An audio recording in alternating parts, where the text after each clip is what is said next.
જય શ્રી કૃષ્ણ મિત્રો, આપણી બારુક સત્સંગ ચેનલમાં તમારા બધાનું સ્વાગત છે। આજે આપણે સાંભળશું સત્યનારાયણ દેવની કથા। સત્યનારાયણ દેવની કથા કોઈ પણ શુભ દિવસે આ કરી શકાય છે। પૂનમના દિવસે કરાય તો સૌથી વધુ ઉત્તમ। વ્રત કરનારે આખો દિવસ ઉપવાસ કરવાનો, બ્રાહ્મણ પાસે સત્યનારાયણ પ્રભુની સ્થાપના કરાવી, પછી બ્રહ્મ મુખે વ્રત મહાત્મ્યની કથા વગેરે સાંભળવી અને કથા પૂર્ણ થયા પછી દહીં, ફળ તથા સવાસેર રવાના લોટનો શીરાનો પ્રસાદ વેચવાનો રહે છે। આ વ્રતના પ્રતાપે સર્વ મનોરથ પૂર્ણ થાય છે। ચાલો ત્યારે આપણે સાંભળીએ। સૌ પ્રથમ શ્રી સત્યનારાયણની કથા માટે આપણે કઈ કઈ જરૂરી વસ્તુઓ જોઈએ છે તેની માહિતી આપું છું। પણ એ પહેલાં તમે જો મારો વિડીયો પહેલી વાર જોઈ રહ્યા હોય તો પ્લીઝ લાઈક અને સબસ્ક્રાઈબ જરૂર કરી લેજો, જેથી આવનારા અવાનવા વિડીયોની માહિતી તુરંત તમને મળી રહે। ચાલો ત્યારે આપણે સાંભળીએ। સત્યનારાયણની કથા માટે આપણે કઈ કઈ વસ્તુઓ જરૂરી છે તેની યાદી આપું છું, માહિતી આપું છું। પહેલું છે બાજોટ, બીજું છે લાલ તથા સફેદ કોરા કપડાં કે જે આપણે બાજોટ ઉપર ઢાંકવા માટે, પાથરવા માટે જોઈએ છે તે।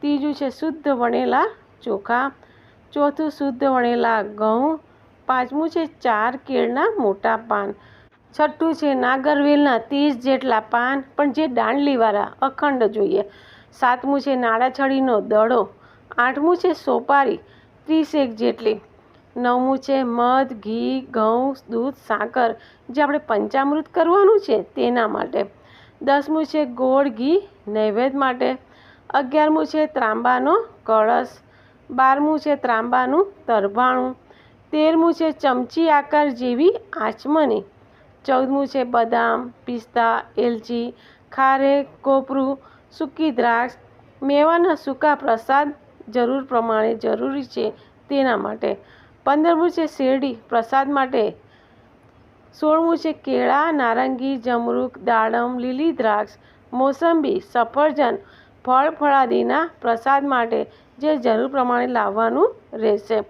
17મું છે ઉપરના બધા ફળો પૂજા વિધિ માટે જુદા જરૂર પ્રમાણે, 18મું છે દૂધ, સોજી, ઘી, બદામ, પિસ્તા, કાજુ, સૂકી દ્રાક્ષ, એલચી જે આપણે મહાપ્રસાદનો શીરાનો પ્રસાદ જે બનાવીએ છીએ તેના માટે, 19મું છે પૂજન માટે ત્રાંબાના કે કોઈ પણ ધાતુનો કળશ કે લોટા કે પૂજા વખતે આચમની લેવા માટે, હાથ ધોવા માટે, પતિ પત્ની બંને માટે જે જરૂરી છે તે, 20મું 2 નેપકિન, 21મું છે ધૂપ દીપ અગરબત્તી, 22મું છે કપૂર આરતી અને પૂજન માટે, 23મું અબીર ગુલાલ કંકુ સિંદૂર, 24મું છે તાંબાનો પૈસો, રૂપાની મુદ્રા કે રોકડ છૂટા રૂપિયા, 2 કે 3 નંગ શ્રીફળ, ખાંડ પૂજન માટે, બીજું છે વિષ્ણુ ભગવાનની લક્ષ્મીજીની મૂર્તિ પૂજા માટે। સત્યનારાયણ ભગવાનની સોનાની કોઈ પણ ધાતુની મૂર્તિ ન મળે તો સત્યનારાયણ ભગવાનની મળેલી કોઈ પણ છબી પણ ચાલે છે। બીજું તુલસીપત્ર જોઈશે, ફૂલના હાર 3 થી 5 નંગ જોઈશે ભગવાન માટે, ભૂદેવ માટે અને બીજું પતિ પત્ની પૂજા માટે બેઠા હોય તેમના માટે, હળદરનો ગાંઠિયો જોઈશે, રેશમી લાલ કકડો યંત્ર માટે જરૂર જેટલો જોઈશે અને પોથી માટેનો રૂમાલ જોઈશે।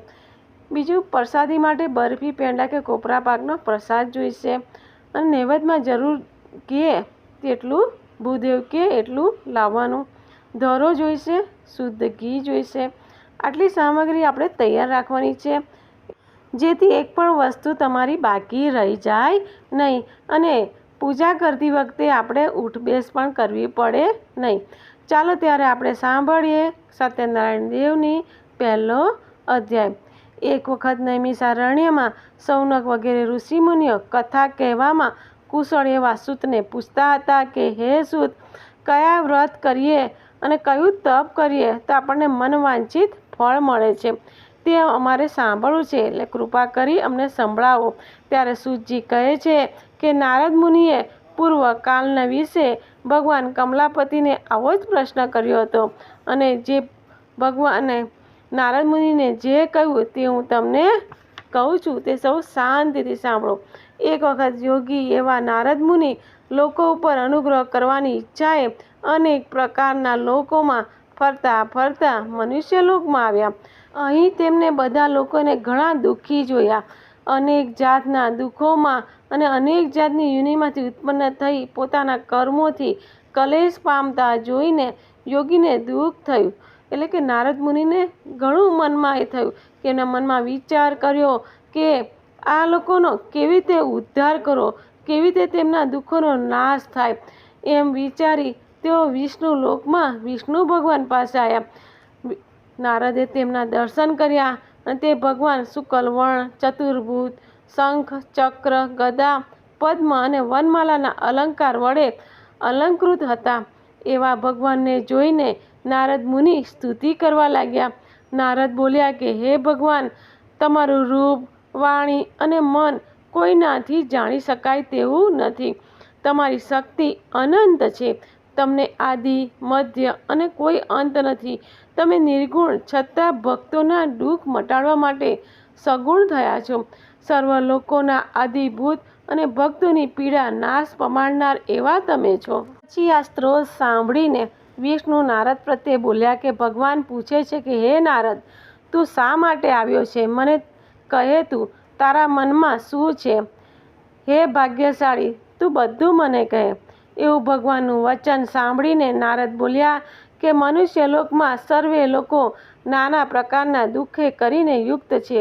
તેઓ જુદી જુદી યોનિઓમાં ઉત્પન્ન થયેલા છે અને તેમના પાપ કર્મના યોગથી તેઓ તેમના ફળ ભોગવે છે. માટે હે નાથ, તેમનું જે દુઃખ અસહ્ય છે એ અલ્પ ઉપાયે નાશ પામે તેવા ઉપાય કહો. જો તમારી મારા પર કૃપા હોય તો હું આ બધું સાંભળવા માગું છું. ત્યારે ભગવાન બોલે છે કે હે વત્સ, તે લોકોની ઉપર અનુગ્રહ કરવાની ઈચ્છાથી સારો પ્રશ્ન કર્યો છે. માટે જે વ્રત કર્યાથી લોકોનો સંસારના મોહથી છૂટે તે વ્રત હું તને કહું છું. સાંભળ. મનુષ્ય લોકમાં તથા સ્વર્ગલોકમાં પણ દુર્લભ એવું મહાપુણ્યકારક એક વ્રત છે. તે તારા ઉપર સ્નેહ છે. તેથી હું તને હમણાં સ્પષ્ટપણે કહું છું કે આ સત્યનારાયણનું વ્રત સારી રીતે કર્યાથી તત્ક્ષણે એ જ મિનિટે જે જીવ આ લોકમાં સુખનો ઉપયોગ કરીને પરલોકમાં મુક્તિ પામે છે. એવું ભગવાનનું વચન સાંભળીને નારદ મુનિ કહે છે કે નારદ મુનિ પૂછે છે કે એ વ્રતનું ફળ શું છે? તે કેવી રીતે કરવાનું? કોણે એ વ્રત કર્યું હતું અને તે વ્રત ક્યારે કરવું? એ બધું મને વિસ્તારથી તમે મને કહો. ભગવાન બોલ્યા કે આ વ્રત દુઃખ તથા શોક વગેરેને દૂર કરનારું છે. ધન ધાન્યની ઘણી વૃદ્ધિ કરનારું છે. સૌભાગ્ય અને સંતાન આપનારું છે. સર્વત્ર વિજય આપનારું છે. અને એવું વ્રત કરવાની ઈચ્છાથી કોઈ પણ દિવસના વિશે મનુષ્યને ભક્તિ તથા શ્રદ્ધા વડે યુક્ત થઈ જાય છે. સાયંકાલના વિશે આપણે બાંધવ અને બ્રાહ્મણો સાથે ધર્મ કરવાના તત્પર થઈને સત્યનારાયણ દેવનું પૂજન કરવું જોઈએ. નૈવેદ્ય એટલે ચોથા ભાગનું સહિત સારો શીરો તૈયાર કરી ભક્તિ વડે અર્પણ કરવું જોઈએ. ઘઉંનો રવો સવાશેર લેવાનો. કેળા, ઘી, દૂધ તથા ખાંડ આ ચારેય વસ્તુ સવાશેર લેવી. ઘઉંનો રવો ન મળે તો ચોખાનો આટો લેવો. તેમજ ખાંડ ન મળે તો ગોળ લેવો. ઉપર કહેલી ચીજો એકઠી કરી અને અર્પણ કરવી. લોકોની સાથે કથા સાંભળીને બ્રાહ્મણને દક્ષિણા આપવી. પછી બાંધવજનોને તથા બ્રાહ્મણોને ભોજન આપવું અને ભક્તિએ કરી પ્રસાદ લેવો. તે દાડે નૃત્ય, ગાયન વગેરે પણ કરવું. પછી સત્યનારાયણનું સ્મરણ કરતા પોતાના ઘેર આવવું. અને આમ કરવાથી મનુષ્યના મનોરથની સિદ્ધિ પૂરી થાય છે અને તેમના સઘળા મનોરથ પૂરા થાય છે. આ બહુ થોડાકમાં ફળ આપનારું આ વ્રત છે. અહીં આપણો આ પહેલો અધ્યાય પૂરો થાય છે. હવે સાંભળીએ આપણે બીજો અધ્યાય. સૂતજી કહે છે ઋષિઓને કે આ વ્રત પૂર્વકાલ વિશે જેણે કર્યું તે હું તમને કહું છું. રમણીય એવી કાશીપુરીમાં ઘણો દરિદ્ર એવો સતાનંદ નામનો બ્રાહ્મણ રહેતો હતો. તે શુદ્ધા તથા તૃષાએ ફરી વ્યાકુળ થઈને હંમેશ ભૂતલને વિશે ભમતો હતો. એવા દુઃખી બ્રાહ્મણને જોઈને જેમને બ્રાહ્મણ પ્રિય છે એવા ભગવાન વૃદ્ધ બ્રાહ્મણનું રૂપ લઈને તે બ્રાહ્મણને પૂછવા લાગ્યા કે હે બ્રાહ્મણ, તું ઘણો દુઃખી થઈને પૃથ્વીને વિશે કેમ નિત્ય ભ્રમણ કરે છે? તે બધું હું સાંભળવા ઈચ્છું છું. માટે હે બ્રાહ્મણતમ, તું તે મને કહે. બ્રાહ્મણ બોલ્યા કે હું અતિ દરિદ્ર બ્રાહ્મણ છું ને ભિક્ષાઓને અર્થે પૃથ્વી પર ભ્રમણ કરું છું. હે પ્રભો, જેથી દારિદ્ર્ય દૂર થઈ જાય તેવા કોઈ ઉપાય જાણતા હોય તો તમે મને કૃપા કરીને કહો. આવું સતાનંદનું ભાષણ સાંભળીને વૃદ્ધ બ્રાહ્મણ બોલ્યા કે હે બ્રાહ્મણ, તેનું જે પૂજન રૂપ ઉત્તમ વ્રત તે તું કર. તે કરવાથી મનુષ્યનું સકળ દુઃખમાંથી મુક્ત થાય છે. એમ કહ્યા પછી તે વ્રતનું વિધાન પણ તે દરિદ્ર બ્રાહ્મણને કહીને વૃદ્ધ બ્રાહ્મણરૂપી ભગવાન તે જ ઠેકાણે અંતર્ધ્યાન થઈ ગયા. બ્રાહ્મણે કહ્યું કે હું વ્રત તો કરીશ એમ વિચાર કરતાં કરતાં તે રાત્રે નિદ્રા આવી નહીં. પછી પ્રાંતકાલે ઉઠીને આજે સત્યનારાયણનું વ્રત કરીશ એવા સંકલ્પ સાથે બ્રાહ્મણ ભિક્ષાના અર્થે ગયો. તે દિવસે બ્રાહ્મણને ઘણું દ્રવ્ય મળ્યું અને તેણે તે દ્રવ્ય વડે બાંધવજન સહિત સત્યનારાયણનું વ્રત કર્યું. આ વ્રતના પ્રભાવથી તે સકળ દુઃખથી મુક્ત થયો, સકલ સંપત્તિ કરી યુક્ત અને તે બ્રાહ્મણોને શ્રેષ્ઠ થયો. તે પછી મહિને તે બ્રાહ્મણે સત્યનારાયણનું વ્રત કર્યું અને આવી રીતે સત્યનારાયણના વ્રત કરીને બ્રાહ્મણ સકળ પાતકમાંથી મુક્ત થઈ દુર્લભ મોક્ષને પ્રાપ્ત થયો.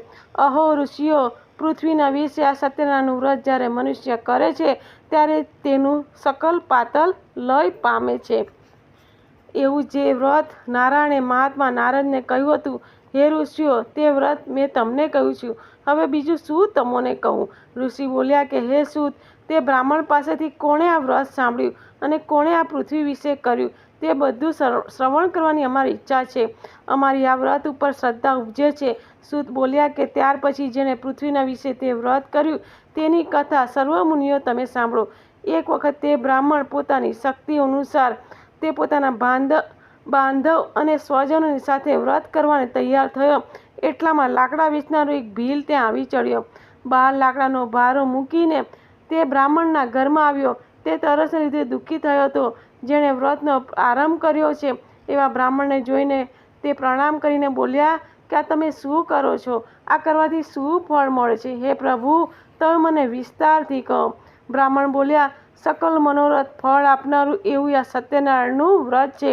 તેના પ્રસારથી મને ઘણું ધન ધાન્ય વગેરે બધું મળ્યું છે. તે બ્રાહ્મણ પાસેથી આ વ્રત જાણીને તે ભીલને ઘણો હર્ષ થયો. તેણે જલપાન કર્યું, પ્રસાદ ભક્ષણ કર્યો અને પછી તે પોતાના નગરે ગયો અને પછી સત્યનારાયણનું ધ્યાન કરતો મનમાં વિચારવા લાગ્યો કે આજે ગામમાં લાકડા વેચાશે, જે કંઈ દ્રવ્ય મળશે તે જ દ્રવ્ય વડે હું સત્યનારાયણનું ઉત્તમ વ્રત કરીશ. એવો મનમાં વિચાર કરીને તે ભીલે કાષ્ઠનો ભારો એટલે કે લાકડાનો ભારો માથા પર મૂક્યો અને રમ્ય નગરમાં જે સ્થળે ધનવાન લોકો રહેતા હતા તે ઠેકાણે તે ગયો. તે દિવસથી લાકડાની કિંમત તેને બમણી મળી. પછી તેનું મન પ્રસન્ન થઈ ગયું. એવા તે ભીલ સારા પાકેલા કેળા, ખાંડ, ઘી, દૂધ અને ઘઉંનો રવો લાવી અને એટલી જ પ્રત્યેક વસ્તુઓ સવાસેર એકઠી કરી પોતાના ઘેર આવ્યો અને પછી પોતાના બાંધવજનોને તેડીને તેને યથાવિધિ વ્રત કર્યું. આ વ્રતના પ્રભાવથી તે ધન ધાન્ય અને પુત્રવાળો થયો અને આ લોકમાં સુખ ભોગવીને અને સ્વર્ગલોકમાં ગયો. હવે અહીંયા આપણો બીજો અધ્યાય પૂરો થાય છે. બોલો સત્યનારાયણ દેવની જય. હવે ત્રીજો અધ્યાય ચાલો સાંભળીએ. ત્રીજો અધ્યાય સૂતજી કહે છે કે હે મુનિવરો, પુનઃ આગળ હું કહું છું કે પૂર્વકાલના વિશે ઉલ્કામુખ નામનો રાજા પૃથ્વીનો પતિ હતો. તે જીતેન્દ્રિય, સત્યવાદી અને બુદ્ધિમાન હતો. તે રાજા પ્રતિ દિવસ મંદિરમાં જઈને બ્રાહ્મણોને ધન આપીને સંતુષ્ટ કરતો હતો. કલમ સરખું જેનું મુખ છે એવી તે રાજાની ભાર્યા પણ એટલે કે પત્ની પણ ઘણી ચતુર અને પતિવ્રતા હતી. તેનું નામ ભદ્રશીલા હતું. તેની સાથે રાજાએ નદી ઉપર સત્યનારાયણનું વ્રત આરંભ્યું. એટલામાં ત્યાં એક સાધુ નામનો વાણિયો આવ્યો.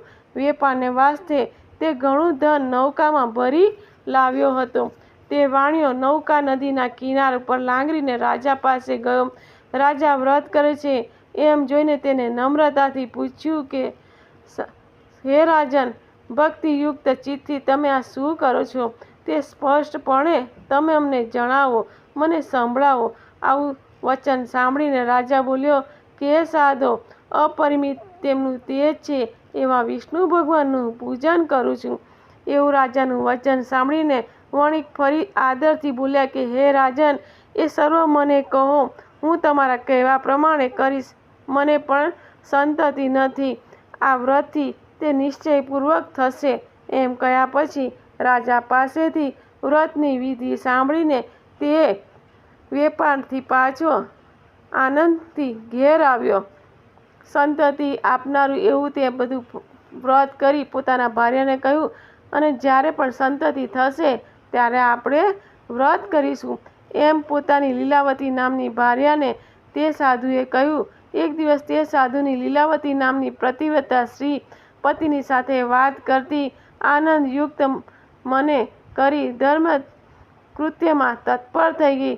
તેથી સત્યનારાયણના પ્રસાદ કરી ગર્ભણી થઈ. 10મે માસે લીલાવતીએ કન્યા રત્ન પ્રાપ્ત થયું. શુક્લ પક્ષમાં જેમ ચંદ્ર વૃદ્ધિ પામે તેમ તે દિવસે ને દિવસે વૃદ્ધિ પામવા લાગી. તેથી તેનું નામ કલાવતી નામ પડ્યું. પછી લીલાવતીએ પોતાના સ્વામીને મધુર વચને બોલ્યું કે પૂર્વે સંકલ્પ વ્રત તમે કેમ નથી કરતા? એવું લીલાવતીનું વચન સાંભળીને સાધુ બોલ્યા કે હે પ્રિય, આ વ્રત કન્યાના વિવાહ સમયે કરીશું. એવું ભાર્યાને આશ્વાસન દઈ સાધુ નગર પ્રત્યે ગયો. પેલી કલાવતી કન્યા પોતાના પિતાના ઘેર વૃદ્ધિ પામવા લાગી. પછી કન્યા વિવાહ યોગ્ય થઈ નગરમાં રહેલા પોતાના મિત્રોની સાથે વિચાર કરીને અને ધર્મને જાણવાવાળા એવા સાધુએ તરત દૂત મોકલ્યો. તે દૂતે કહ્યું કે તું કન્યાના વિવાહ માટે સારા વરનો નિશ્ચય કરી આપ. તેણે આજ્ઞા કરેલો કે પેલા દૂત કાંચનનગરમાં ગયો છે. તે નગરમાંથી એક વાણિયાના છોકરાને લઈને તે પાછો આવ્યો. રૂપ અને ગુણથી યુક્ત એવા જોઈને વાણિયો બહુ પ્રસન્ન થયો. પોતાની જ્ઞાતિ તથા બાંધવોની સાથે સંતુષ્ટ મને કરી સાધુએ પોતાની કન્યાને યથાવિધિ તે વરની સાથે પરણાવી. પછી ભાગ્યવશાત તે કન્યાના વિવાહ સમયે પણ સાધુએ ઉત્તમ વ્રતને ભૂલી ગયો. તેથી ભગવાન પ્રભુ કોપાયમાન થયા. કેટલાક વખત પછી પોતાના વેપાર સંબંધી કામમાં કુશળ એવો તે સાધુ વાણિયો વેપાર અર્થે જમાઈને સાથે લઈને ઘેરથી ઉતાવળથી નીકળી ગયા. અને રમણીય એવા સાગરના કાંઠે વસેલા રત્નાસાર નગરમાં તે સાધુ ગયો અને પોતાના સુંદર જમાઈને લઈને વેપાર કરવા લાગ્યો. આ બંને જણ ચંદ્રકેતુ રાજાના નગરમાં રહેતા હતા. એવા અવસરને વિશે સત્યનારાયણ પ્રભુએ સાધુને પ્રતિજ્ઞાનો ભંગ કરનાર એવું જોઈને તેમને શાપ આપ્યો અને દારૂણ અને કઠિન એવું મોટું તને દુઃખ થશે એવો શાપ આપ્યો. એક દિવસ કેટલાક ચોર રાજાના દ્રવ્ય ચોરીને અને સાધુને જમાઈ જ્યાં રહેતા હતા ત્યાં બાજુ આવ્યા અને પાછળથી દોડતા આવતા રાજદૂતને જોઈને ભયભીત થઈ ગયા અને બધું ધન એ સાધુ અને જમાઈની પાસે મૂકીને નાસી ગયા. પાછળથી જે ઠેકાણે સાધુ વાણિયો રહેતો હતો તે ઠેકાણે રાજદૂતો આવ્યા અને એ ઠેકાણે રાજાનું ધન જોઈને એ બંનેને બાંધીને રાજા પાસે લઈ આવ્યા અને કહેવા લાગ્યા કે હે પ્રભુ, 2 ચોરો લાવ્યા છે, તેમને જોઈને અમને આજ્ઞા આપો. પછી રાજાએ આજ્ઞા કરી એવું બંને વાણિયાને અને જમાઈને જોશથી બાંધીને મહાકઠણ એવા કારાગૃહમાં પૂરી દીધા. સત્યનારાયણ ભગવાનની માયાએ કરી એ બંને વાણિયાનું વચન કોઈએ સાંભળ્યું નહીં. અને પછી બંને જણનું જે દ્રવ્ય હતું એ ચંદ્રકેતુ રાજાએ લઈ લીધું. અને સત્યનારાયણના શાપે કરીને સાધુની ભાર્યા પોતાના ઘેર ઘણી દુઃખી થઈ ગઈ. તેના ઘરમાં જે કંઈ દ્રવ્ય હતું તે પણ સર્વે ચોરો ચોરી ગયા. અને રોગ અને ચિંતા તેમજ સુધા અને તૃષાથી ઘણી દુઃખી થયેલી, જેને હંમેશા અન્નની ચિંતા પડી રહે છે, એવી તે સાધુની ભાર્યા ઘેર ઘેર ભમવા લાગી. કલાવતી નામની તે સાધુની કન્યા પણ પ્રતિ દિવસ ભમવા લાગી. એક દિવસ તે કલાવતી સુધાએ કરી પીડા પામતી એક બ્રાહ્મણના ઘેર આવી. ત્યાં સત્યનારાયણનું વ્રત તેણે જોયું. તેથી ત્યાં બેસીને કથા સાંભળીને તેને સત્યનારાયણની પાસે પ્રસાદ માંગ્યો અને પ્રસાદ ખાઈને તે રાતે પોતાના ઘેર ગઈ. માતાએ કલાવતી કન્યાને પ્રેમભાવથી પ્રશ્ન પૂછ્યો કે હે પુત્રી, તું રાત્રે ક્યાં ગઈ હતી અને તારા મનમાં શું છે? કલાવતી કન્યાએ માતાને સત્વરે કહેવા લાગી કે હે માતાજી, હું બ્રાહ્મણના ઘેર મનોરથની સિદ્ધિ આપનારું એવું મેં વ્રત દીઠું છે. એવું કન્યાનું વાક્ય સાંભળીને સાધુની ભાર્યા લીલાવતી આનંદે કરી સત્યનારાયણનું વ્રત કરવાનું ઉતાવળથી તૈયાર થઈ ગઈ ને પવિત્ર લીલાવતીએ પોતાના બાંધવ અને સ્વજનની સાથે વ્રત કર્યું અને વરદાન માગ્યું કે મારો પતિ અને જમાઈ વહેલા ઘેર પાછા ફરે. હે ભગવાન, મારા પતિને તથા જમાઈના અપરાધ ક્ષમા કરવા તમે યોગ્ય છો. લીલાવતીએ એવો વારંવાર વરદાન સત્યનારાયણ ભગવાન પાસે માગ્યો.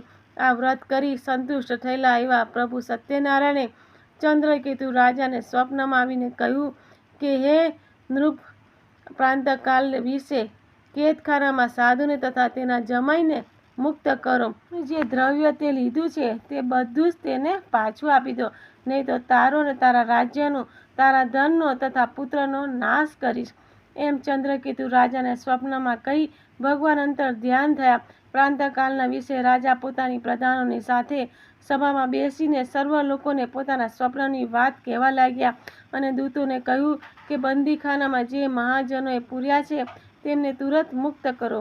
એવું રાજાનું વચન સાંભળીને વિનયવંત એવા દૂતોએ તે બંને મહાજનોને મુક્ત કરી તથા રાજાની આગળ લાવીને કહ્યું કે હે રાજન, બંધનમાંથી મુક્ત કરેલા એવા 2 વણિક પુત્રોને લાવ્યા છે. એમ દૂતોને કહ્યા પછી તે બંને વાણિયાએ ચંદ્રકેતુ રાજાને નમસ્કાર કર્યા અને પોતાનો પૂર્વ વૃત્તાંત સાંભળીને ભયથી વિહ્વલ થયા. તે બંને જણા કંઈ પણ બોલ્યા નહીં. ચંદ્રકેતુ રાજા સાધુ તથા તેના જમાઈ પ્રત્યે આદર સહિત વચન બોલ્યા કે દૈવના યોગથી મોટું દુઃખ તમને પ્રાપ્ત થયું છે. હવે કંઈ ધાસ્તી રાખવાની નથી. એમ કહીને રાજાએ તે જ વખતે તેમને બંધનમાંથી મુક્ત કર્યા અને તેમનું ક્ષૌર કર્માદિક કરાવ્યું. પછી તે સાધુને તથા જમાઈને વસ્ત્ર અને અલંકાર આપીને સંતુષ્ટ કર્યા અને પછી આદરયુક્ત ભાષણ કરી ઘણા સંતુષ્ટ કર્યા. આગળ તેમનું જે કંઈ દ્રવ્ય લીધું હતું તેમના કરતાં બમણું દ્રવ્ય તેમને પાછું આપ્યું અને રાજાએ કહ્યું કે હવે તમારા ઘેર જાય. રાજાને પ્રણામ કરીને સાધુ તથા તેમના જમાઈ તમારા હુકમથી અમે ઘેર જઈએ છીએ. આ આપણો અહીંયા 3જો અધ્યાય પૂરો થાય છે. બોલો સત્યનારાયણ દેવની જય. હવે આપણે સાંભળીએ 4થો અધ્યાય. સૂતજી કહે છે કે હે ઋષિ, રાજાની આજ્ઞા મળ્યા પછી જ્યારે સાધુ સ્વદેશ જવા નીકળે છે ત્યારે તેમને બ્રાહ્મણોને ધન આપ્યું.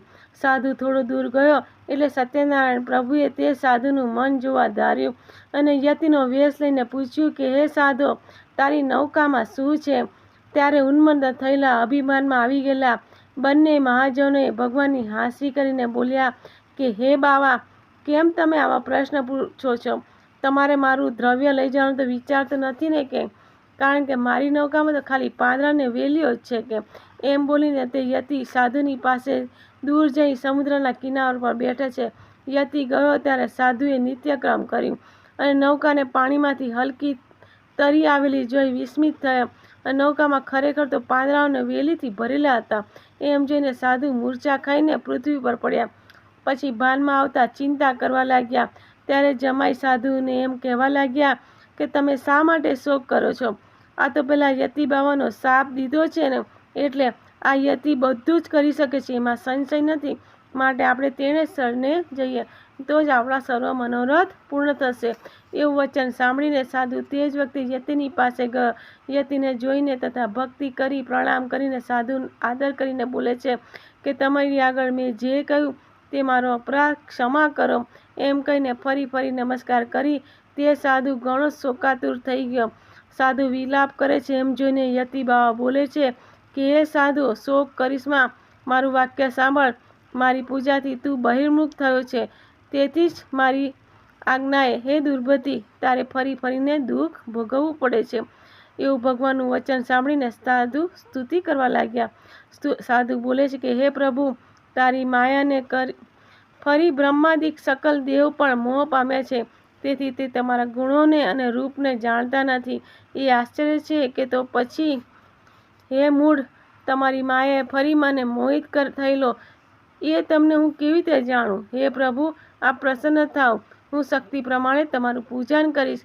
મારું પહેલાં જે દ્રવ્ય હતું તે સર્વે મને આપો. શરણાગત એવું મારું રક્ષણ કરો. એવું ભક્તિયુક્ત વચન સાંભળીને ભગવાન સંતુષ્ટ થયા અને વાંછિત વર દઈને ભગવાન તે જ ઠેકાણે અંતર ધ્યાન થયા.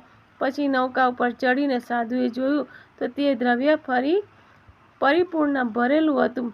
તે જોઈને સાધુ બોલ્યા કે સત્યનારાયણની કૃપાએ ફરી તારો મનોરથ સફળ થયો. એમ કહીને સ્વજનોની સાથે યથાવિધિ પૂજા કરી અને સત્યનારાયણના પ્રસાદથી તે હર્ષ કરી પરિપૂર્ણ થયો. પછી સારી રીતે નૌકા તૈયાર કરીને સ્વદેશ પ્રત્યે જવા સારું નીકળ્યો. નગરની પાસે આવ્યો ત્યારે સાધુએ જમાઈને કહ્યું કે પેલી રત્નપુરીને જુઓ. એમ કહીને પોતાના દ્રવ્યોનો રક્ષક જે દૂત તેને નગર ભણી મોકલ્યો. તે દૂતે નગરમાં જઈને સાધુની ભાર્યાને જોઈને ભાર્યાને ઇષ્ટ વચનો કહ્યા, તેમજ હાથ જોડીને નમસ્કાર કરીને બોલ્યા કે નગરની પાસે જ તમારા પતિ અને જમાઈ આવ્યા છે. તેમની સાથે મોટો બંધુવર્ગ અને ઘણું દ્રવ્ય છે. દૂતના મુખેથી એવું વચન સાંભળીને બહુ હર્ષિત થયેલી એવી સતી લીલાવતી સત્યનારાયણની પૂજા કરીને પછી પોતાની કન્યાને કહેવા લાગી કે હું જાઉં છું, તું પણ તારા બાપને મળવા માટે વહેલી આવ. એવું માતાનું વચન સાંભળીને કલાવતી નામની કન્યાએ વ્રત સમાપ્ત કર્યું અને પ્રસાદનો ત્યાગ કરીને પતિની પાસે ચાલી નીકળી. તેથી સત્યનારાયણ ક્રોધાયમાન થયા અને તે કલાવતીના પતિની સાથે નૌકાને પણ દ્રવ્યની સાથે નદીના જલમાં ડૂબાડી દીધા. જ્યારે કલાવતી કન્યાએ પોતાના પતિને જોયો નહીં ત્યારે તે મોટા શોકે રુદન કરતી તે ઠેકાણે ભૂમિ પર પડી ગઈ. તેવા પ્રકારની નૌકાને અને ઘણી દુઃખી થયેલા પોતાની કન્યાને જોઈને સાધુના મનમાં ભીતિ ઉત્પન્ન થઈ. તેને મનમાં વિચાર્યું કે આ શું કયા તિરસ્કારથી પતિરૂપ આત્મા સ્વરૂપનું દર્શન બંધ થાય છે. આશ્ચર્ય છે ને કે નૌકા ચલાવનારને ખારવા લોકો પણ આ વાતનો વિચાર કરવા લાગ્યા. પછી લીલાવતી પોતાની કન્યા કલાવતીને જોઈને વિહ્વલ થઈ ગઈ અને ઘણા દુઃખ કરી વિલાપ કરવા લાગી અને પતિને એમ કહેવા લાગી, હમણાં ને હમણાં જ જમાઈ નૌકાની સાથે કેમ અદ્રશ્ય થઈ ગયા? કયા દેવતાની અવજ્ઞાએ નૌકા હરણ કરી તે હું જાણતો નથી. સત્યનારાયણનું મહાત્મ્ય કોણ જાણી શકે? એમ બોલીને તે લીલાવતી સ્વજનોની સાથે વિલાપ કરવા લાગી. પછી લીલાવતીએ પોતાની કન્યાને ખોળામાં લઈ રુદન કરવા લાગ્યું. પણ પછી પતિ નાશ પામ્યાથી દુઃખી થયેલી કલાવતીએ પોતાના પતિની પાદુકા લઈને બળી મરવાનું મનમાં નક્કી કર્યું. કન્યાના ચારિત્ર જોઈને સાધુ મનમાં બીક ઉપજી. તે ઘણા શોકે સંતાપ પામતો વિચાર કરવા લાગ્યો કે મારો જમાઈ અને ધન સત્યનારાયણે જ હરણ કર્યું છે, અથવા સત્યનારાયણની માએ જ ફરી આ મોહ થયો છે. મારા વૈભવ પ્રમાણે હું વિસ્તારથી સત્યનારાયણની પૂજા કરીશ એવો પોતાનો મનોરથ સાધુએ સર્વે લોકોને કહ્યો અને સત્યનારાયણની ફરી સાષ્ટાંગ નમસ્કાર કર્યા.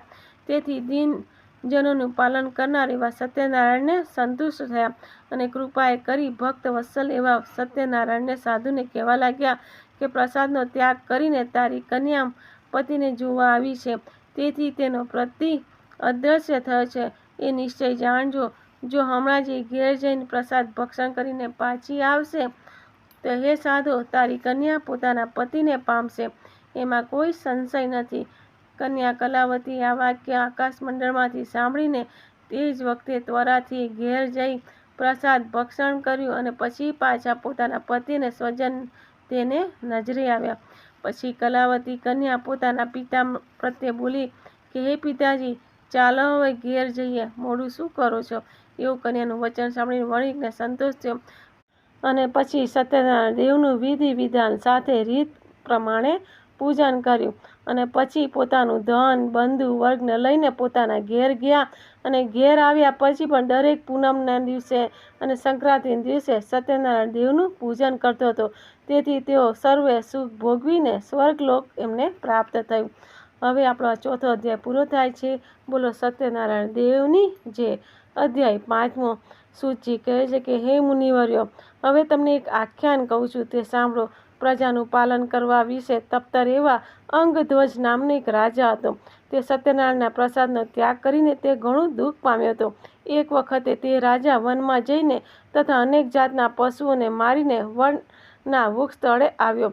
ત્યાં સંતુષ્ટ એવા ગોવાળિયા પોતાના બાંધવ વર્ગની સાથે ભક્તિયુક્ત થઈને સત્યનારાયણ દેવનું પૂજન કરતો હતો.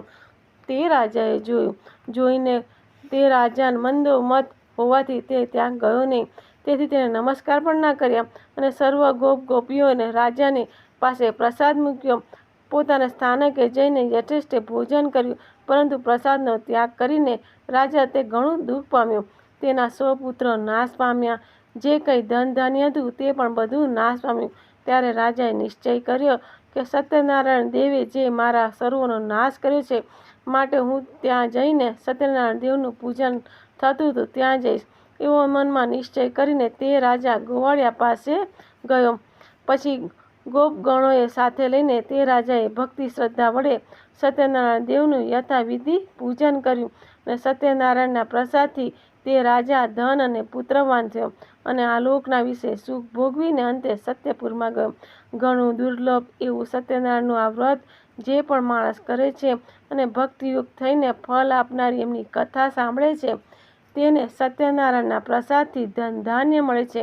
દરિદ્રી પુરુષ હોય તો તેને દ્રવ્ય મળે છે. બંધનમાં પડેલો પુરુષ હોય તો તે બંધનમાંથી પણ છૂટી જાય છે. કોઈ બીક પામેલો હોય તે ભયથી મુક્ત થાય છે. એમાં કોઈ સંશય નથી. તે ઈચ્છિત ફળ ભોગવીને અંતે સત્યપુર પ્રત્યે જાય છે. સૂતજી કહે છે કે હે ઋષિઓ, એવું સત્યનારાયણનું વ્રત મેં તમને કહ્યું છું, તે કર્યાથી મનુષ્યના સર્વે દુઃખમાંથી મુક્ત થાય છે. વિશેષ કરી કળિયુગમાં સત્યનારાયણની પૂજા ફલદાયક છે. એ સત્યનારાયણને કોઈ કાલ કહેશે, કોઈ સત્ય કહેશે, કોઈ ઈશ કહેશે, તથા કોઈ સત્યનારાયણ કહેશે ને બીજા કોઈ સત્યદેવ કહેશે. તાત્પર્ય કે નાના પ્રકારના રૂપ ધારણ કરીને ભગવાન સર્વ લોકોને ઈચ્છિત વસ્તુ આપે છે. એવા ભગવાન કળિયુગમાં પણ સત્યનારાયણના વ્રતના રૂપે લોકોમાં ચિરકાળ રહેશે.